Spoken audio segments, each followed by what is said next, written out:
جو تمام جہانوں کا خالق اور مالک ہے، تمام جہانوں کا رب العالمین ہے، اسی کے لیے تمام تر عبادتیں ہیں، اور وہی اکیلا اللہ سبحانہ و تعالی تمام تر عبادتوں کا مستحق ہے۔ سبحان اللہ و بحمدہ سبحان اللہ العظیم۔ انگنت درود و سلام ہو انبیاء کی مقدس جماعت پر، خصوصاً سید المرسلین رحمت للعالمین آمنہ بلال جناب محمد رسول اللہ صلی اللہ علیہ وسلم کی ذات گرامی پر اللہم صلی علی محمد وعلی آل محمد کما صلیت علی ابراہیم وعلی آل ابراہیم انکا حمید مجید اللہم بارک علی محمد وعلی آل محمد کما بارکت علی ابراہیم وعلی آل ابراہیم انکا حمید مجید۔ محترم سامعین و پردہ نشین خواتین اسلام، یہ سال کا آخری مہینہ ذی الحجہ جس میں ہم زندگی گزار رہے ہیں، اس کے بعد محرم الحرام اسٹارٹ ہے۔ آپ دیکھیں اللہ کے نبی جناب محمد رسول اللہ صلی اللہ علیہ وسلم ہر جمعے میں خطبہ مسنونہ میں یا خطبہ حاجہ یا خطبہ نکاح کے نام سے جس خطبے کو ہم جانتے ہیں، ایک بات ہمیشہ نہیں کہتے ہیں، کل بدعۃ ضلالہ وکل ضلالۃ فی النار، کہ ہر بدعت کیا ہے؟ گمراہی ہے، اور ہر گمراہی انسان کو کہاں لے جانے والی ہے؟ جہنم کی طرف۔ آپ دیکھیں سال کی ابتدا ہی سے آج مسلمانوں کے درمیان مختلف قسم کی بدعات موجود ہیں، مختلف قسم کی بدعات کے اندر مسلم معاشرہ ڈوبا ہوا ہے۔ تو اس بات کو ہم کو سمجھ لینا چاہیے کہ ہم کو اپنی زندگی کے اندر جس طریقے سے توحید کو جاننا ہے، توحید کے علم کو سیکھنا ہے تاکہ توحید کو اپنے تک لا سکے، شرک کو نکال سکے، اسی طریقے سے شرک کو بھی سیکھنا ہے تاکہ شرک سے بچ سکے اور توحید میں مکمل طریقے سے آگے بڑھ سکے۔ وہی دوسری طرف سنت کو سیکھنا ہے، سنت کا علم حاصل کرنا ہے، اس کے اوپر عمل کرنا ہے، اور بدعت کو بھی جاننا ہے تاکہ اس سے بچ سکے۔ یعنی جہاں خیر کا علم حاصل کرنا ہے تاکہ اس کو اپنی زندگی میں عمل میں لا سکے، وہی شر سے غافل نہیں ہونا ہے، شر کو بھی سیکھنا ہے، جاننا ہے کہ یہ شر ہے تاکہ اس سے بچ سکے، تبھی جا کے معاملات کیا ہوگے؟ درست ہوگے۔ اگر ایسا نہیں ہوتا، اس شر کو جاننے کی کوئی وہ نہیں ہوتی، اسلام کے اندر کوئی حیثیت نہیں ہوتی، تو کلمہ توحید کے اندر سب سے پہلا جملہ ہمیں یہ تعلیم نہیں دیتا کہ لا الہ، نہیں ہے کوئی معبود، یعنی جتنے معبودان باطلہ ہیں ان کی کوئی حیثیت نہیں، الا اللہ، سوائے اللہ۔ پہلا سینٹنس، پہلا جملہ یہ سکھا رہا ہے کہ لا الہ یعنی شرک سے اپنے آپ کو محفوظ رکھنے کے لیے جاننا پڑے گا کہ معبودان باطلہ کون سے ہیں، تب اس سے ہم بچ سکیں گے۔ ٹھیک اسی طریقے سے الا اللہ کہہ کر یہ بیان کر دیا گیا کہ معبود حقیقی کو پہچاننا ہے تاکہ اس کی عبادت کر سکے۔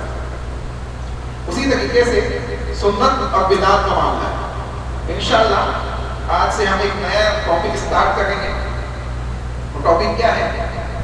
بدعت اور اس کے نقصانات، یا یہ کہہ لیجیے کہ بدعت کا پوسٹ مارٹم کتاب و سنت کے روشنی۔ بدعت یا بدعت یہ بڑی خطرناک چیز ہے، یہ ایک ایسی دیمک ہے کہ اگر یہ ہمارے ایمان اور اسلام اور عمل صالح میں لگ جائے تو ہمیں پتہ نہیں چلتا ہے کہ یہ کب ہمارے ایمان کو، ہمارے اعمال صالحہ کو چٹ کر جاتی ہے، ہمارے اعمال کو ضائع کر جاتی ہے۔ آپ سوچیں رسول اکرم صلی اللہ علیہ وسلم ہر جمعے کو یہ تعلیم دے گئے، کل بدعت ضلالہ، ہر بدعت کیا ہے؟ گمراہی ہے۔ تو سب سے پہلی چیز بدعت کہتے کسے؟ اہل لغت کے نزدیک ہر وہ چیز جس کی کوئی اصل پہلے نہیں تھی آج ہے، آج اس کو اسٹارٹ کیا گیا ہے، تو وہ بدعت ہے، یعنی ایک نیا کام۔ اب نئے کام کی دو شکلیں ہو سکتی ہیں. ایک نیا کام ہے دنیاوی معاملات کے اندر، جیسے اس زمانے کے اندر، پچھلے زمانوں کے اندر لوگ سورج اور چاند کو دیکھ کر ٹائم کا اندازہ لگاتے تھے. آج ہمارے اور آپ کے پاس موبائل ہے، گھڑی ہے، گھروں کے اندر گھڑیاں ٹنگی ہوئی ہے، مسجدوں کے اندر گھڑی موجود ہے. تو ٹائم کا دیکھنا گھڑی کے ذریعے سے یہ دنیا کے اندر ایک نئی ایجاد، کس کے اندر ایجاد ہے؟ دنیا کے اندر. تو دنیا کے اندر ایجادات کی گنجائش ہے، دنیا کے اندر بدعات کی گنجائش ہے کہ دنیا میں کچھ چیزیں جو نہیں آئے اس کا استعمال ہم کر سکیں. لیکن کہیں نہ کہیں آپ دیکھیں کچھ چیزیں ایسی ہیں جس کی اصل ماضی میں موجود ہے. جیسے میں آپ کو مثال دیتا ہوں، اذان دینا. تو ہمارے یہاں دو قسم کے موقف مسلمانوں میں، ایک مسلمانوں کا موقف وہ ہے کہ مائک کا استعمال کرنا درست نہیں ہے، اور ایک موقف یہ ہے کہ نہیں کوئی مسئلہ نہیں استعمال کیا جا سکتا. تو اصل چیز کیا ہے؟ رسول اکرم صلی اللہ علیہ وسلم کے پاس دو صحابی آئے. اصل لمبا واقعہ ہے، اس واقعے میں نہیں جاؤں گا. میں صحابہ جمع ہوئے، رسول اللہ نے میٹنگ کی کہ اللہ نے نماز فرض کر دی ہے، اب نماز کے لیے لوگوں کو بلانا ہے تو کیسے بلائے؟ تو کسی نے کہا آگ جلا کے بلاتے، کسی نے کہا گھنٹی بجا کے بلاتے، کسی نے مختلف بگل بجا کے بلاتے، مختلف صلاح دی. رسول اللہ صلی اللہ علیہ وسلم نے ان تمام مشوروں کو رد کر دیا، قبول نہیں کیا، کیونکہ وہ دوسری قوموں کے طریقے تھے. اب کوئی حتمی فیصلہ نہیں ہو سکا، بنا کسی حتمی فیصلے کے وہ میٹنگ برخاست ہو گئی، ختم ہو گئی. اب جب صحابہ اپنے اپنے گھر پہ چلے گئے تو دو صحابی حضرت زید بن عبد ربیع رضی اللہ عنہ، عبداللہ بن زید بن عبد ربیع، اور حضرت عمر بن الخطاب رضی اللہ عنہ، ان دونوں نے خواب کے اندر دیکھا کہ ایک شخص اذان کے کلمات کہہ رہا ہے بلند آواز سے، اذان کہی جاتی ہے، اذان کے کلمات ان کو خواب میں دکھائے گئے. ابھی ایک الگ مسئلہ ہے کہ خواب شریعت کا حصہ ہوگا کہ نہیں ہوگا، کب ہوگا، انشاءاللہ بات آئے گی. تو یہ دونوں صحابی صبح صبح رسول اللہ کی خدمت میں پہنچے اور اللہ کے نبی صلی اللہ علیہ وسلم سے اپنے خواب کو ذکر کیا کہ اللہ کے نبی رات میں ہم نے ایسا خواب دیکھا. رسول اللہ صلی اللہ علیہ وسلم نے اس خواب کو سنا، ان کلمات کو سنا، اور سننے کے بعد حکم دیا کہ بلال کو کہو کہ اذان دے، ان کو بتائے یہ کلمات اور بلال کو یہ کلمات سکھاؤ، بلال کھڑے ہو کے لوگوں کا اذان دے. سوال یہ ہے کہ جن دو صحابی نے کلمات خواب میں دیکھے تھے، انہی دو صحابی کو نبی نے حکم کیوں نہیں دیا اذان دینے کا کہ تم ہی اذان دے دو؟ تو اہل علم نے بات لکھی ہے کہ حضرت بلال کی آواز بلند ہوئی، اسی لیے حضرت بلال کو حکم دیا گیا کہ ان سے کلمات سیکھو اور اذان کو تم دو، یعنی تم لوگوں کو نماز کے لیے بلاؤ. معلوم کیا پڑ رہا ہے کہ بلند آواز کا مقصد کیا ہے؟ تاکہ دور تک آواز جائے، لوگوں تک آواز پہنچائی جائے. کبھی کبھی حضرت بلال کعبہ کے اوپر کھڑے ہو کے بھی اذان دی، اوپر چڑھ کے اذان دے گئے تاکہ دور تک لوگوں تک آواز جائے. تو معلوم پڑتا ہے کہ مائک کی اصل جو مقصد ہے آواز کا پہنچانا، وہ نبی کے زمانے میں موجود ہے. اگرچہ مائک موجود نہیں ہے لیکن اصل موجود ہے. تو دور تک آواز پہنچانے کا جو آلہ ہے، اگر وہ بعد میں ایجاد ہو تو اس کا استعمال کرنا بدعت نہیں ہے. بات سمجھ میں آ گئی؟ اسی طریقے سے اس زمانے کے اندر گھوڑے چلتے تھے، اونٹ چلتے تھے، اس قسم کی دیگر چیزیں چلتی تھیں. آج ہم بائک، کار، دیگر ذرائع سے ہم آتے اور جاتے ہیں. یہ ٹرانسپورٹیشن ہے، یہ دنیاوی اعتبار سے بالکل جائز ہے، اس کی ایجادات جائز ہے، اس کا استعمال جائز ہے. لیکن کیا دین کے اندر کوئی ایسی چیز اپنے طرف سے ہم اضافہ کر سکتے ہیں جو رسول اللہ کے زمانے میں نہیں تھی، جن کو صحابہ نے نہیں اپنایا؟ تو دوسری قسم کیا ہے؟ دین کے اندر ایجاد کرنا. تو دین کے اندر کسی بھی نئی چیز کی ایجادات کی گنجائش نہیں ہے. دلیل اللہ رب العالمین نے بیان فرمایا کہ الیوم اکملت لکم دینکم واتممت علیکم نعمتی ورضیت لکم الاسلام دینا.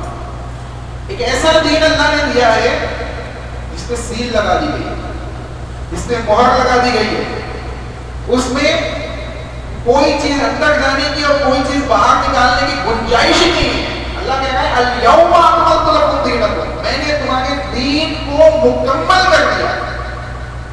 مکمل کسے کہتے ہیں؟ اب ایک گلاس پانی لیجیے، ایک گلاس کو پانی سے فل کر دیجیے، اتنا فل کیجیے کہ اس میں ایک بوند پانی ڈالنے کی بھی گنجائش نہ ہو۔ اگر ایک بوند ڈالی جائے تو دوسری طرف سے نکل جائے گا، یعنی اتنا وہ فل ہو جائے گا۔ اور ایک بوند اگر نکالی جائے تو ایک بوند کی جگہ اس میں بن جائے، یہ ہے مکمل۔ تو اگر اللہ نے ایسا مکمل دین ہم کو دیا ہے جس کے سلسلے میں اللہ خود کہتا ہے کہ اکملت لکم دینکم، میں نے تمہارے دین کو کیا کیا؟ مکمل کر دیا۔ وَأَتْمَمْتُ عَلَيْكُمْ نِعْمَتِي، اور یہ میری نعمت ہے جس کو میں نے اتمام تک پہنچا دیا، یعنی کمپلیٹ کر دیا، اس میں کوئی کمی بیشی کی گنجائش نہیں ہے۔ وَرَضِيتُ لَكُمُ الْإِسْلَامَ دِينًا، اور اس مکمل شدہ اسلام سے، اس مکمل شدہ دین سے میں راضی ہو گیا۔ کون سے دین سے اللہ راضی ہوا؟ جو نبی کے اوپر مکمل ہوا۔ کون سے دین سے اللہ راضی ہوا؟ جس کو نبی کے اوپر اللہ نے نازل کیا، جس کے اتمام اور جس کے کمپلیٹ ہونے کا اعلان اللہ نے کر دیا، اس دین سے اللہ راضی ہو گیا۔ اب اگر اس دین کے کمپلیٹ ہونے کے بعد، مکمل ہونے کے بعد ہم دین کے اندر کوئی نئی چیزوں کو ایجاد کریں تو وہ نئی چیزیں ہمارے لیے کیا ہے؟ کل بدعۃ ضلالہ وکل ضلالۃ فی النار، یہ نئی چیزیں ہمارے لیے نقصان دہ ہیں، ہماری گمراہی کا ذریعہ ہے، اور یہ ہمیں جہنم کی طرف لے جاتا ہے۔ اور افسوس کے ساتھ یہ بات کہنی پڑتی ہے کہ مسلمانوں کے اندر ہر مہینے کے الگ الگ بدعت، ہر اسلامی مہینے کے نام پر مختلف بدعتوں و خرافات ہم نے اپنے معاشرے کے اندر سٹارٹ کی ہوئی ہے، اور یہ سمجھ رہے ہیں کہ یہ تو دین کا حصہ ہے۔ بدعت کرنے والا بدعت کرتا ہے، اس کو دین سمجھتے ہیں، اسی لیے شیطان اس سے خوش ہوتا ہے۔ کیوں؟ کیونکہ ایک عمل آپ جب دین سمجھ کے کرو گے تو اس سے رجوع نہیں کرو گے، اس سے توبہ نہیں کرو گے، اس سے پلٹو گے نہیں۔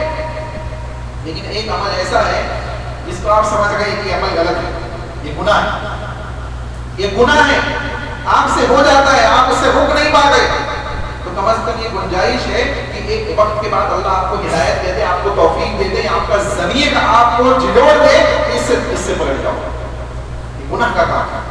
لیکن بدعت کرنے والا بدعت کو کیا سمجھ رہا ہے؟ دین سمجھ رہا ہے، اس لیے اس کے بدعت سے پلٹنے کے چانسز کم ہوتے ہیں۔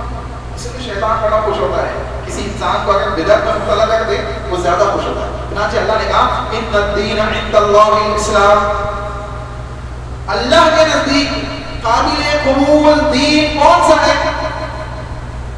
دین اسلام۔ کون سا دین اسلام؟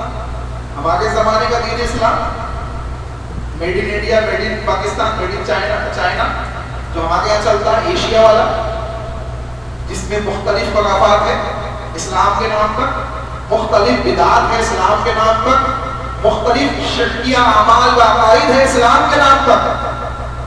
اسلام کے نام پہ بھائی آپ دیکھ لیں، مسلمان کلمہ بھی پڑھ رہا ہے، مسلمان شرک بھی کر رہا ہے، مسلمان اشہد ان محمد رسول اللہ بھی کہتا ہے، اور سنتوں کو بالائے طاق رکھ کر بدعات کو اپنا بھی رہا ہے۔ تو ایسا اسلام نہیں۔ اللہ نے کہا ان الدین عند اللہ الاسلام، اللہ کے نزدیک قابل قبول دین اسلام ہے۔ کون سا اسلام؟ تو محمد رسول اللہ صلی اللہ علیہ وسلم کے اوپر جس کو کمپلیٹ کر دیا گیا، جس کے اوپر عمل کرتے ہوئے صحابہ رضی اللہ عنہم اجمعین کامیاب ہو گئے، رضی اللہ عنہم ورضوا عنہ کا فرمان اور سرٹیفکیٹ اللہ نے نازل کر دی کہ ان تمام صحابہ سے میں راضی ہو گیا، یہ مجھ سے راضی ہو گیا۔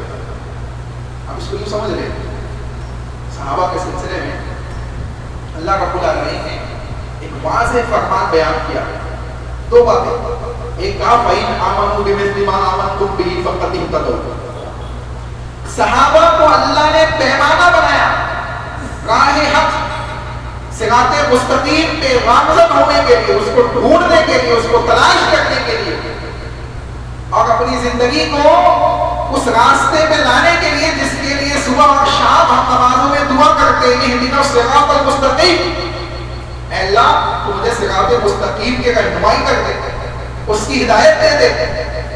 ہم جب یہ دعا کرتے ہیں تو یہ بات سمجھ لے کہ کب ملے گا۔ اللہ نے کہا فَإِنْ آمَنُوا، اگر تم ایمان لے آؤ، بِمِثْلِ مَا آمَنْتُمْ بِهِ فَقَدِ اهْتَدَوْا، جیسے یہ صحابہ ایمان لائے، اگر تم ان صحابہ کی طرح ایمان لے آؤ فَقَدِ اهْتَدَوْا، تو تم ہدایت یافتہ ہو جاؤ گے، یعنی صراط مستقیم پہ جاؤ گے۔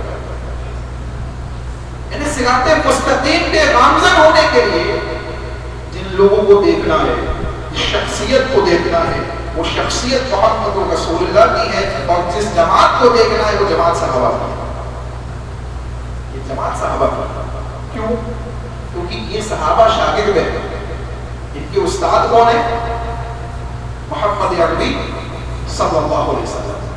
انہوں نے جو کچھ سیکھا ہے کہاں سے سیکھا ہے؟ رسول اللہ سے سیکھا ہے۔ اللہ اکبر، ایسی ایسی شخصیت، اپنے آپ میں ایک ایک یونیورسٹی ہے صحابہ، اپنے آپ میں ایک ایک، کوئی جنگی اعتبار سے یونیورسٹی ہے، کوئی علم کے اعتبار سے یونیورسٹی ہے، کوئی قرآن کی تفسیر کے اعتبار سے یونیورسٹی ہے عبداللہ ابن عباس، کوئی حدیث رسول کے اعتبار سے حضرت عبد الرحمن صخر الدوسی رضی اللہ عنہ، ایسے ایسے اجلہ صحابہ ہیں جن کی اپنی اپنی ایک کوالٹی ہے، اپنی اپنی ایک صفت ہے، اور سب کے سب کی بنیاد کیا ہے؟ دین اسلام، اور دین اسلام کو سمجھنے کے لیے جو پیمانہ انہوں نے بنایا ہے وہ محمد رسول اللہ صلی اللہ علیہ وسلم کی شخصیت۔ ہاں اب دیکھیں، آج ہم آگے ایک ذہنیت ہے، اگر ہم قرآن اور حدیث بیان کر رہے تو لوگ کہتے ہیں تم اختلاف پیدا کر رہے ہو۔ قرآن اور حدیث سے اختلاف نہیں ہوتا ہے، قرآن و حدیث سے ہٹنے سے اختلاف ہوتا ہے۔ جہاں بھی بندہ قرآن و حدیث سے ہٹے گا اختلاف کی ابتدا ہو جائے گی، اختلاف کی ابتدا ہو جائے گی۔ اسلام کے اندر سب سے پہلا فرقہ جو پیدا ہوا وہ خوارج کا، دلیل وہ بھی قرآن سے لے گئے، حضرت علی کے پاس آئے، کہا ان الحکم الا للہ۔ دوسرے مقام پہ مزید اللہ نے کہا ومن لم يحكم بما انزل الله فاولئك هم الكافرون۔ یہ آیتیں پیش کی انہوں نے حضرت علی سے، اور کہا کہ آپ تو کافر ہو گئے، آپ نے لوگوں کو حکم بنایا ہوا ہے، اللہ ہی حکم ہے، اللہ رب العالمین ہی کا فیصلہ چلے گا۔ آپ دیکھیں دلیل کہاں سے لے گئے، کہاں سے لے گئے، کہاں سے؟ قرآن مجید سے۔ اس کے خلاف دلیل پیش کر کے حضرت علی کے خلاف۔ حضرت علی کون ہے؟ صحابی رسول ہے، خلیفہ وقت ہے، رسول اللہ کے داماد ہیں، رسول اللہ صلی اللہ علیہ وسلم کے چچا زاد بھائی ہیں۔ اتنی گہری اور اتنی فضیلت ہے۔ ابو تراب کا لقب نبی نے دیا ہوا ہے، نبی نے کہا اللہ اس کا رسول جس سے محبت کرتا ہے، اور اللہ اس کے رسول سے جو محبت کرتا ہے اس کے ہاتھ میں کل جھنڈا دیا جائے گا، وہ کون ہے؟ حضرت علی ہے۔ عشرہ مبشرہ صحابہ میں سے، جنت کی بشارت پانے والے صحابہ میں سے حضرت علی رضی اللہ عنہ۔ اتنی فضیلت ہے کہ حامل شخص حضرت علی رضی اللہ عنہ کے سامنے کھڑے ہو کے کہہ رہے کہ کیا ہے یہ کتاب اللہ کی آیت ہے، اس کے بیسس پہ آپ کافر ہو گئے، اعوذ باللہ سبحان اللہ۔ وجہ کیا ہے؟ دیکھیں پھر سے ابتدا کی وجہ، دلیل ان کی کہاں سے؟ قرآن سے، لیکن کس کو چھوڑا ہوا ہے؟ فہم کو چھوڑا ہوا ہے، سمجھ کو چھوڑا ہوا ہے۔ جو چیز قرآن کی اس آیت سے صحابہ نے سمجھا ہے اس کے خلاف انہوں نے سمجھ اپنائی ہے، اس لیے وہ رہا ہے۔ صرف دلیل لینا کافی نہیں ہے، صراط مستقیم پہ گامزن ہونے کے لیے یہ ضروری ہے کہ ہم دیکھیں کہ قرآن کی اس آیت سے نبی نے اور صحابہ نے کیا سمجھا ہے، حدیث صحیحہ کی اس حدیث سے رسول اللہ صلی اللہ علیہ وسلم نے کیا مطلب بیان کیا ہے، صحابہ نے اس کو کیسے سمجھا ہے۔ اس سے ہٹیں گے تو صراط مستقیم سے ہٹ جائیں گے، اس سے ہٹیں گے تو شرک اور بدعت کے اندر مبتلا ہو جائیں گے، اس سے ہٹیں گے تو خرافات کے اندر مبتلا ہو جائیں گے۔ مختلف قسم کی جو دینی بد نظمی آج ہمارے معاشرے کے اندر موجود ہے، اس کی بہت بڑی وجہ یہ ہے کہ ہم قرآن و حدیث سے تو ہٹے نہیں ہے، اور اگر اس کو ہم دلیل بنا بھی رہے ہیں تو اپنے مطلب کے حساب سے بنا گئے. صحابہ کے فہم کو ہم نے چھوڑا ہوا ہے، صحابہ کے فہم کو چھوڑا ہوا ہے. اب دیکھیں اللہ نے دوسرے مقام پہ ایک اور جگہ پہ ایک بات کہی، صحابہ کو مومنین اور مومنین ایسی جماعت کا کہ ان کی اتباع کرنے والے کامیاب. اللہ نے کہا سنیں، اللہ رب العالمین نے بیان فرمایا وَمَن يُشَاقِقِ الرَّسُولَ مِن بَعْدِ مَا تَبَيَّنَ لَهُ الْهُدَىٰ وَيَتَّبِعْ غَيْرَ سَبِيلِ الْمُؤْمِنِينَ نُوَلِّهِ مَا تَوَلَّىٰ وَنُصْلِهِ جَهَنَّمَ وَسَاءَتْ مَصِيرًا. اللہ اکبر. کہا کہ جو لوگ وَمَن يُشَاقِقِ الرَّسُولَ، رسول سے منحرف ہے، رسول سے ٹیڑھا پن اختیار کرتے، رسول ادھر بلا گئے وہ ادھر جاتے، رسول کی حدیث یہ کہتی ہے وہ کام کرتے، رسول سے اختلاف کرتے، رسول سے ٹیڑھا پن اختیار کر رہے. من بعد ما تبین لهم الهدى، حالانکہ ان کے سامنے ہدایت واضح کر دی گئی، اللہ کا فرمان واضح، رسول کا فرمان واضح، دونوں موجود ہیں، دونوں سامنے ہیں. ٹھیک ہے دلیل تو یہ ہے، لیکن مانیں کہ ہم اپنے اہل علم کی، اپنے علماء کی، اپنے مسلک کی، یہ وہی بات ہے کہ ہدایت واضح ہو چکی ہے لیکن ماننا نہیں ہے. انسان بدعات میں مبتلا ہی ہوتا ہے اسی وجہ سے. تو کہا کہ من بعد ما تبین له الهدى، ہدایت واضح کر دی گئی ہے، ہدایت کو نازل کر دیا گیا ہے، اور نازل ہی نہیں، اس کی وضاحت کو اللہ نے نازل کر دیا ہے، اس کی وضاحت کو رسول اللہ نے بیان کر دیا ہے. نازل کر دیا گیا، ہاں واضح کر دیا گیا، اس کے بعد تم ٹیڑھا پن اپنا رہے ہو نبی کی بات سے. وَيَتَّبِعْ، اب یہ لوگ اتباع کرتے، کون؟ جو ٹیڑھا پن اپنا گئے، جو ٹیڑھا پن اپنا گئے نبی کی باتوں سے، یہ اتباع کرتے کس کی؟ غیر سبیل المؤمنین، مومنوں کے راستے کے علاوہ کی. یعنی مومنین کا راستہ یہ سیدھا راستہ ہے، جو دوسرے راستے کی اتباع کرتے ہیں، دوسرے راستے پہ چلتے ہیں. اب پھر سوال میں آپ سے کرتا ہوں، یہ آیت جب نازل ہوئی تو مومنین کی جماعت کون سی تھی؟ کون تھے مومنین؟ صحابہ. کون تھے؟ صحابہ. غیر سبیل المؤمنین، مومنین کے راستے کو چھوڑ کر دوسرے راستے کی اتباع کرتے، مطلب صحابہ کے راستے کو چھوڑ کر دوسرے راستے کی اتباع کرتے. غیر سبیل المؤمنین نولیہ ما تولیٰ، یہ جہاں جاتے ہیں ان کو جانے دیں گے. نولیہ ما تولیٰ ونصلہ جہنم وساءت مصیرا، اور ایک وقت آئے گا وہ مسیح تک جہنم میں ڈال دیا جائے گا. وساءت مصیرا، یہ بدترین ٹھکانہ ہے. اب اندازہ لگائے یہاں پر اللہ نے صراط مستقیم پر رامزن جماعت جس کو بیان کیا وہ مومنین کی جماعت کون سی ہے؟ صحابہ کی جماعت. اب دین کو سمجھنے کے لیے کہاں دیکھنا پڑے گا؟ قرآن میں دیکھنا پڑے گا، حدیث میں دیکھنا پڑے گا. یقیناً قرآن و حدیث میں دیکھنا پڑے گا، لیکن قرآن و حدیث کی سمجھ کہاں سے ملے گی؟ کہاں سے ملے گی؟ ہاں وغیرہ کوئی بھی آج لے کے بیٹھ جاتا ہے، ترجمہ کرنے بیٹھ جاتا ہے، حدیثوں کو لے کے بیٹھ جاتے ہیں، اس کے معنی اور مفہوم کو لے کے اور لوگ کہتے ہیں کیا یہ بڑی لاجیکلی سمجھا کے، ڈاکٹر صاحب انجینئر صاحب بڑا اچھا سمجھا گئے، ان کی باتوں کو مان لو، بڑا مزہ آ رہا ہے سننے میں، بڑا مزہ آ رہا ہے. صحیح مسلم کا مقدمہ اٹھائیے، صحیح مسلم کو اٹھائیے کبھی، اس کے مقدمے کے اندر امام مسلم نے ایک لمبی وضاحت بیان کی. ایک چیز یہ بیان کی کہ تابعین کے زمانے میں بھی ایسے لوگ موجود تھے جو کتابیں پڑھ کے لوگوں کو بیان کرتے تھے، ان کا کوئی استاد نہیں تھا.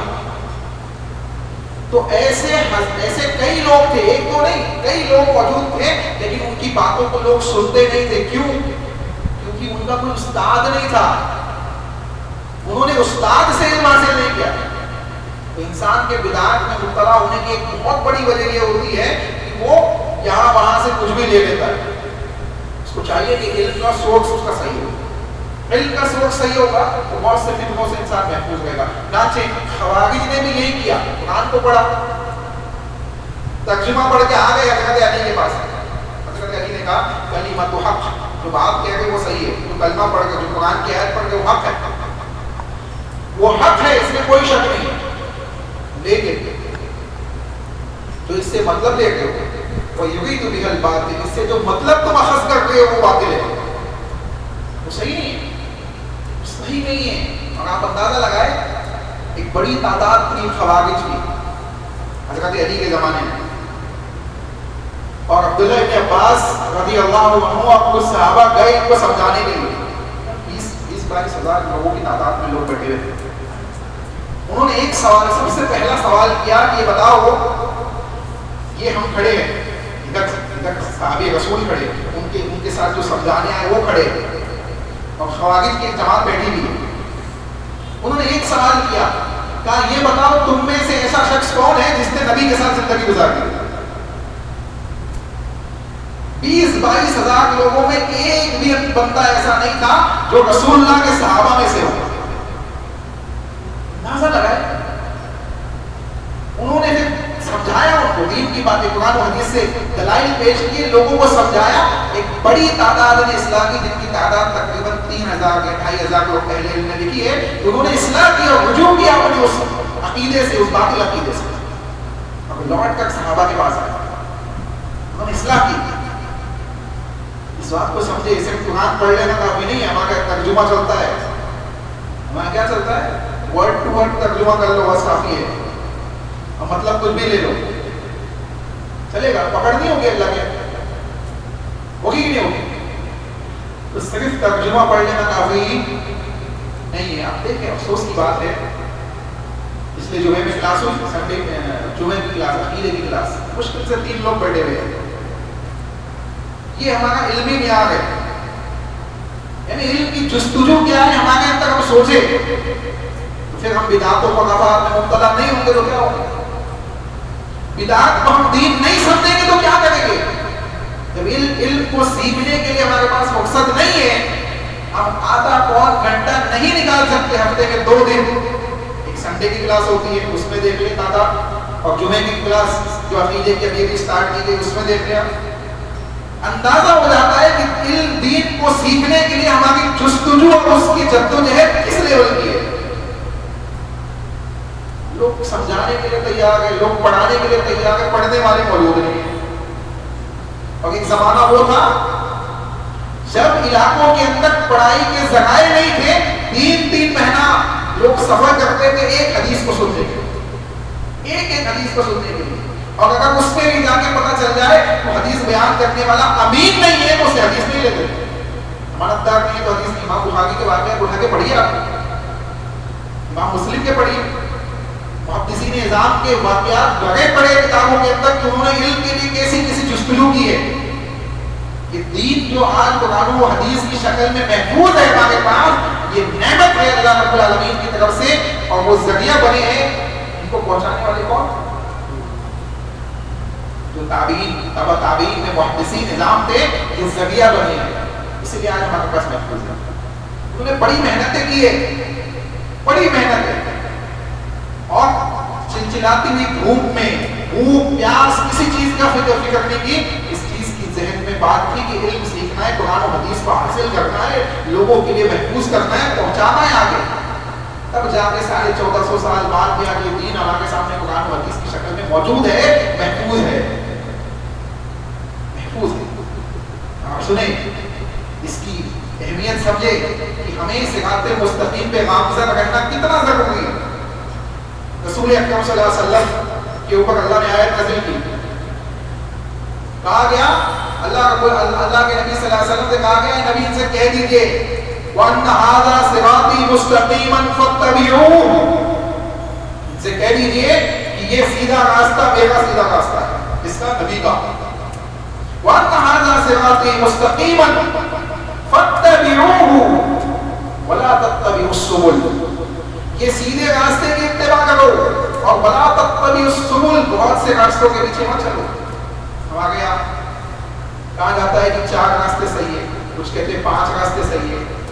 اللہ کو کہہ رہا ہے کہ بہت سے راستے صحیح نہیں, وَلَا تَتَّبِعُوا السُّبُلَ, بہت سے راستوں کی اتباع مت کرو, ایک ہی راستہ صحیح ہے, ایک راستہ. وہ کون سا ہے؟ صراط مستقیم.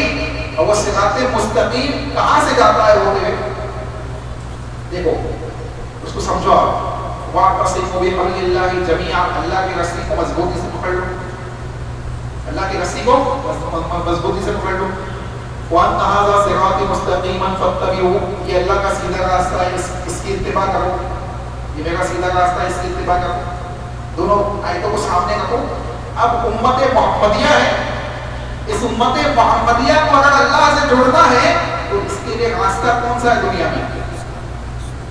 سب سے پہلے صحابہ، سب سے پہلے امت کو نبی سے جوڑنے والے کون؟ صحابہ. اور نبی اللہ سے جوڑنے والے.